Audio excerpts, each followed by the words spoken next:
Is it because the subject has just now come to our attention, mental health, or there's actually truth that millennials are battling mental health illnesses more than ever? People are willing now to share because they're seeing how big the problem is, how many of their loved ones they're losing. So everyone is coming out of their shell and saying, wait, This is something we need to yeah, confront. we're not just, this is a disease like any other, and it needs to be treated, and we need to help these people. So we knew about it, we're just not ready to have those conversations. I'm learning slowly to accept that it is okay. And to redirect my thoughts to what is my lesson out of this, instead of this has happened, I can't believe my whole week is messed up, but what is my lesson out of this? Yeah. Maybe patience. One thing that I've discovered is now there's more use of social media more than ever, and the effects of social media on our mental health. You're looking at this person, they're living such a comfortable life, and you're comparing them to yourself. Quotes, right? Yeah, in quotes, because Yes. that's what's on the gram, right? And you're comparing them to yourself. They're probably much younger than you. I think, first of all, I keep saying this to myself and to those around me. What we see online, what I've discovered for myself, 80% is not the truth.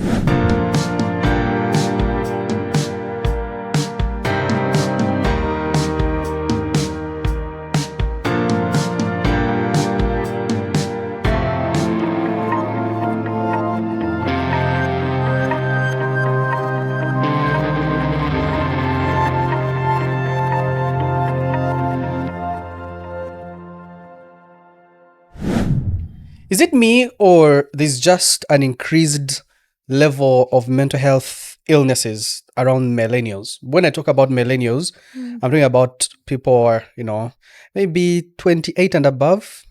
28 and above, right? 28 and above. 28 to, let's say, 35. Or, around there. After that, then they're what? Baby boomers. I don't know. Anyway, millennials are us in our early 30s. Right? Me, I'm below. I'm not allowed. Okay, you're in the first stage of the millennials. Yeah, the very early stages. The early stages of the millennials. The late 20s. Okay. Late 20s there.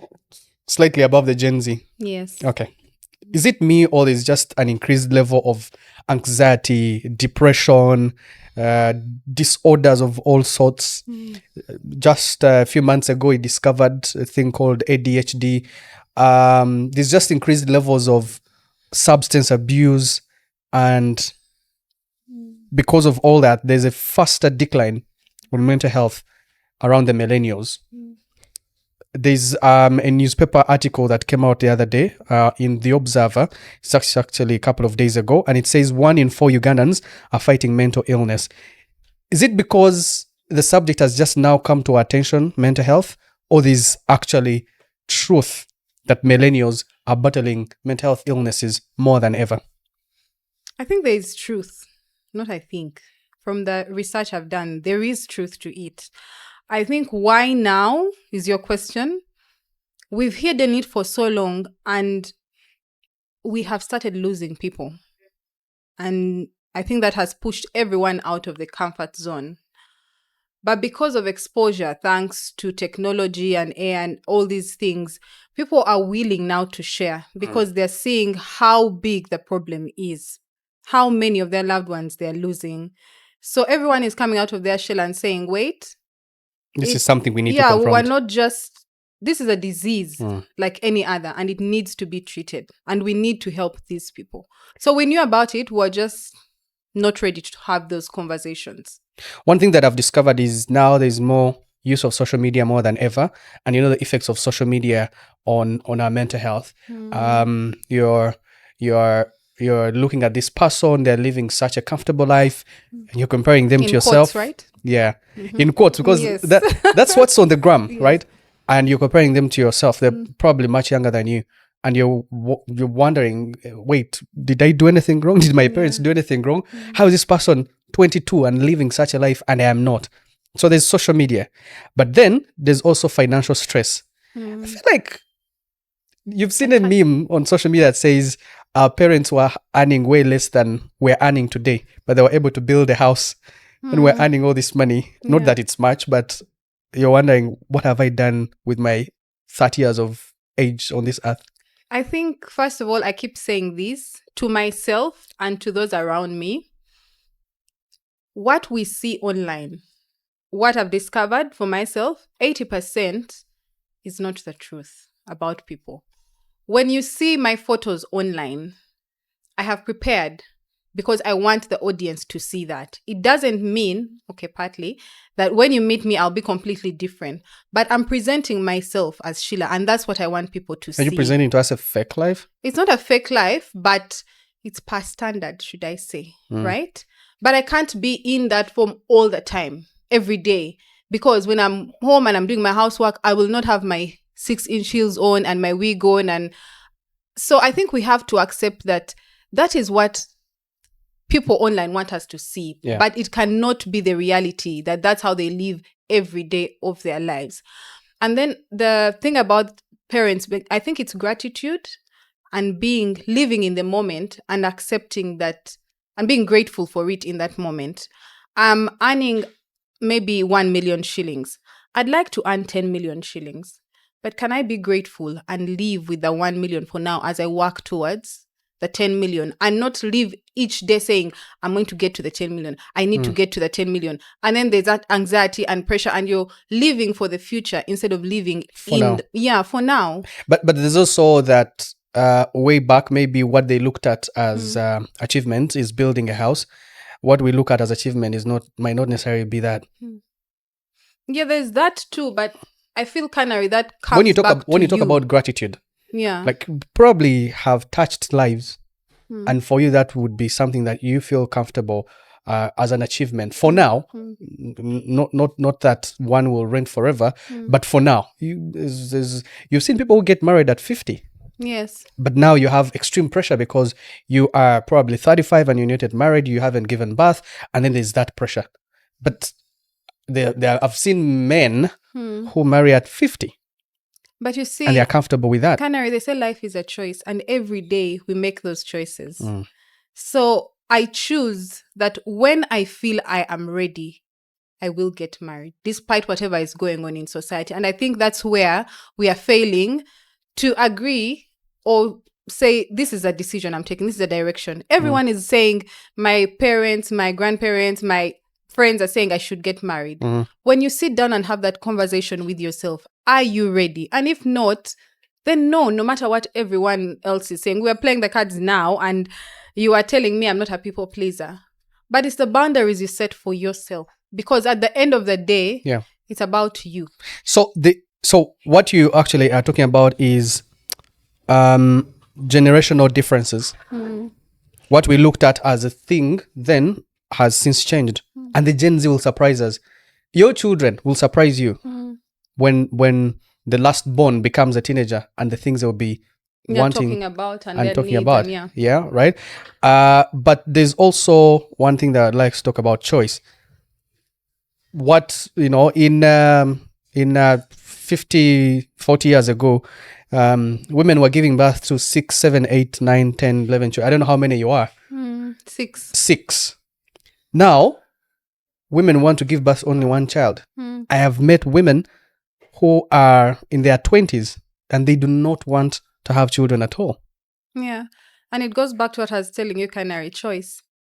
Because maybe for them, that's how far they feel they can give of themselves to this child. Because it also doesn't make sense for me to have 6 children and I'm not giving myself of these children fully as a mother and as a parent. But how did your mother do it? To have 6 children, at the same time give them attention, at the same time be a wife, at the same time be able to take care of all of you, including your other relatives who probably, I don't know if you grew up in an extended family or something. Right now you sound like our parents who used to say, by the way, I went to school bare feet and I made it and you have everything. No. I'm not saying that should be the norm. I'm saying, but how did they do it? What? I think, like you said, Canary, the times have changed and we have to accept that.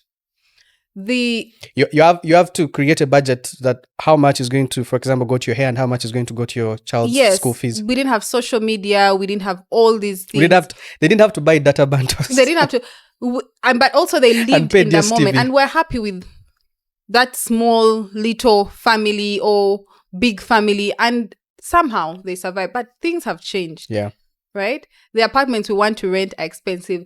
The cars we want to drive, the fuel prices, the things we have to use to put ourselves out there, computers, phones, and what. Yeah.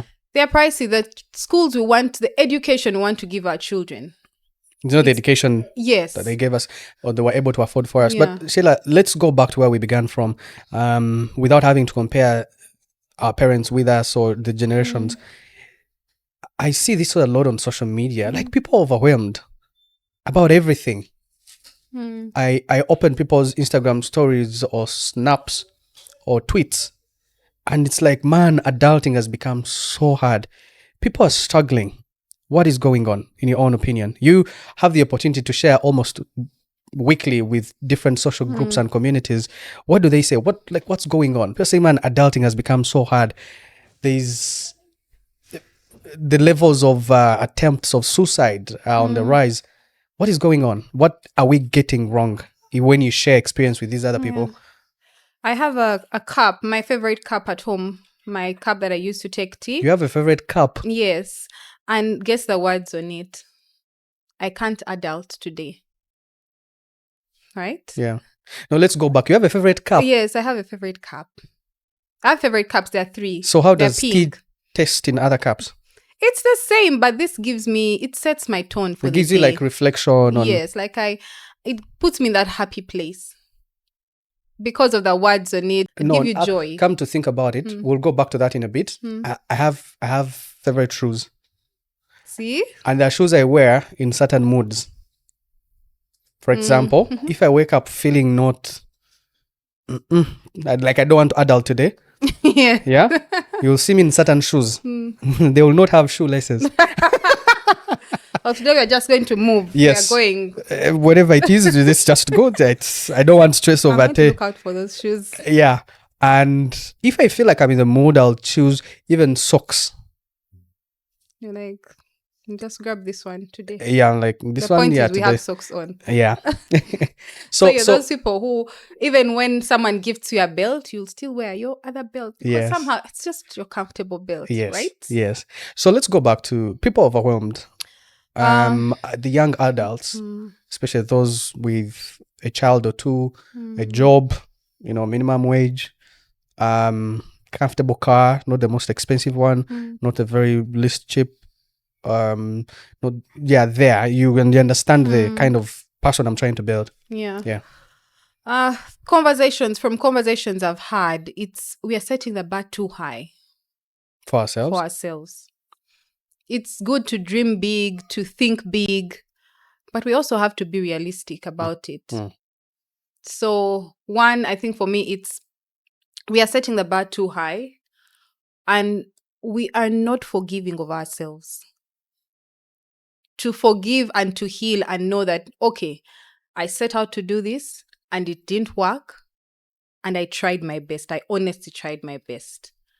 How do I redirect my energies to something better? Yeah. For this not to drain me, for my giving up, for this not working out, not to drain me, but to pick up from there and move on. But we tend to focus on this has failed to work, this cannot work, and you live each day in that negativity. I hear you. One of the things I think that I feel so proud of myself that I have done is, if things are not working out, they're not working out. I recently got stuck in the middle of a national park and I had to return to work. And you know how much I love my work. But if I had no solution, There's no solution. If things are not working out, they're not working out. Let's just wait for repercussions, right? Yeah. Let's just wait for what's going to happen next. So am I going to kill myself just because I'm unable to move? I'm unable to, if I move, or go according to your plans, or according to my plans. Yeah. And I've just accepted that. And even when I'm late for a meeting, I'm not going to jump in the sky and fall into this meeting. Even when I feel like I've planned out something, it's just not worked out. Just to accept the things that are unable to go by our plans, because maybe that's God's plan, to just not have anxiety over them. I recently applied for something. It did not go through, but before I received that email, I had already prepared myself. I had given myself options. What if it does not go through? Life will move on. I've seen a meme on Instagram that I share those a lot on my Instagram stories. This is life before this. This is life after this. This is life maybe before you started caring about people's opinions. This is life without you caring about people's opinions. And life is the same. Whether you know. So I think I've learned to accept that things may not necessarily move the right way. And for me, that has put me in a place where, like, gratitude, like you're talking about, like, feel like, you're calm. If it happens, it will happen. If it doesn't, it's okay. What's your hack? I'm still working on that. I think for me, I remember one of the podcasts where I shared that, like your experience, using your example of the car, and I would be completely, because by the time I've planned my trip, I know that this is my last day. So when I get back, this is what I'm going to do, this is what I'm going to do for the next day and the other day. And that for me would have put me off. I'm learning slowly to accept that it is okay. And to redirect my thoughts to, what is my lesson out of this? Instead of, this has happened, I can't believe my whole week is messed up. But what is my lesson out of this? Yeah. Maybe patience, maybe to stay still. Yeah. So, but I've also learned to keep telling myself it is well in whatever situation. The lesson I've learned by applying that hack in life is, for example, I needed something real urgent. I couldn't find my bank card. But I knew, I said, it's okay. I gave myself time. I really, really needed it urgently and disorganized my plans. I gave myself time to just look for this card, and looked everywhere, I couldn't find it. When I was at my most calm moment and I'm not fidgeting, and I just said, I think I could have left it in one of the jackets, the coats I was wearing. And I just looked at all the coats, just touching them. And then there it was. Can you imagine? And it was attached together with my national ID, which I needed urgently to apply for something. So also time heals. You just talked about it. Just stay still. Maybe there's a better plan. Yeah. But just imagine, Canary, talking about the millennials, that had happened in the morning and you're going to work and you had reacted in a different way. That means the rest of your day is ruined. And everyone at work is like, what's wrong with Canary today? Everyone who is meeting you is picking up that negative energy. So the rest of your day is messed up. Yeah. But because you chose to redirect your mind into something positive and say, okay, we stay still and focus on something else, that means your whole days. Yeah. So how do we deal then for millennials? They have ADHD, they have trauma, they have all these things going around them. They have demands from their relatives, parents, or even siblings to clear fees or whatever. There is also the fear of not chilling out with friends. There's all these pressures around the millennials. I don't know about the Gen Z. They seem to have figured out things at a very early age. But so then what do we do? Where do we go from here? Where do we begin? From the conversations I've had, I think this is one of the things the millennials try to avoid the most, to talk. Yeah. Share. To share. So, and you cannot blame them because maybe they've interacted with the wrong people, they've shared with the wrong people, and eventually they've been hurt instead of being helped. There's something I saw that I think it was along the lines of I shared and I was hurt and now I stopped sharing. But I think it's through what we are doing, myself and you and all these other organizations and people that are coming out to say, I'm here to listen to you, I'm here to help you. We need to find those safe places where we can talk to people. Find that person that you feel you can talk to. Find that organization that has support for you to talk to. Because sometimes we think We can figure out things on our own. figure out things. And before you know it, it's too late. You're Yeah. getting into drugs, you're getting into alcohol, you're getting into depression. Yet, the more you let out, the more you share, you're actually helping yourselves. But also, You also learn from people's experiences. you learn, and you also know I'm not the only one. Maybe there's someone worse than me. Maybe Right. there's someone going through the same journey. And when I share with this person, it helps me. It makes Right. the load lighter on me. Right. Yeah. Do you guys know that 60% of all of you who are watching this podcast have not subscribed? Please go on the subscribe button, hit it, like, share your feedback with us. I started by saying, is it me or there's a crisis in us, the Millennials, with mental health challenges? Share with us what you think. And let's learn from each other. And now this is the connection moment. I want you to first reshuffle those cards. I feel like you've been holding them for so long and you figured out that. Okay. Can I? First reshuffle. Reshuffle. Don't reshuffle like you've never played cards. You're actually going to teach me cards. I've never played cards. That's not true. If you could switch lives with someone in your community, who would it be and why? Someone in my community. Yeah. I think my boss kid. Why? Because I don't know how it has like all these things going on. You know, and is able to juggle everything. It's like he has a life for sport, plays golf, and has a community there, and is with them almost weekly.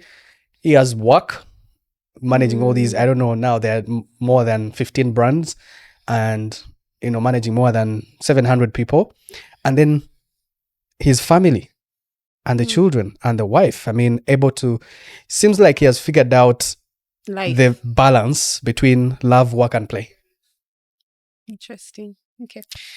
Have you forgiven your younger self for the decisions that were made in the past that you are not satisfied with? I'm on that journey. It's not an easy one, but I'm on a scale of 1 to 10. Where are you? 5. 5. Yes. If you're going to Mbara, you're in Masaka now. Yeah. Okay. We're almost there. Go on. Are you?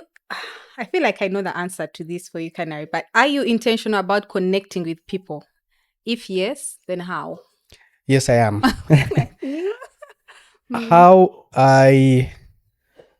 So remember the other podcast when we talked about being intentional about building like friendships and all, figure out like what do you think you can contribute to this person?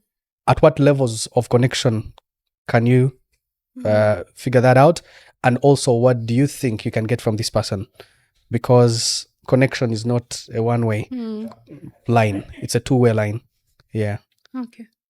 So I figure out, I have like different friends, but you connect at different levels. But that has to be like intentional from the start, from when you start to connect with this person. So this is my relationship with this person. This is my relationship with this person. Yes. Okay. You can't be everything to everyone. Yeah. You can. Does your perception of reality lean more towards the negative or the positive? Until recent, it was a negative, but a positive now.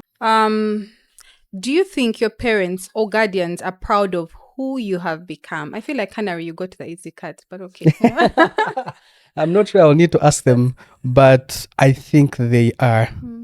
I think they are. Okay. I want to think so. Okay. Are you someone whose character people can endorse? Do people believe in you? Why are you laughing? Are you someone whose character people can endorse? Do people believe in you? People definitely do believe in me. Do you know that how? My character, yes. For those that actually know me and understand me, but because I also feel I'm really misjudged most of the time. Yeah. You're misunderstood. Yeah, most 90% of the time, until I've let you in and you've gotten close to me, then you will understand me. And those ones are the ones who will endorse me. All right.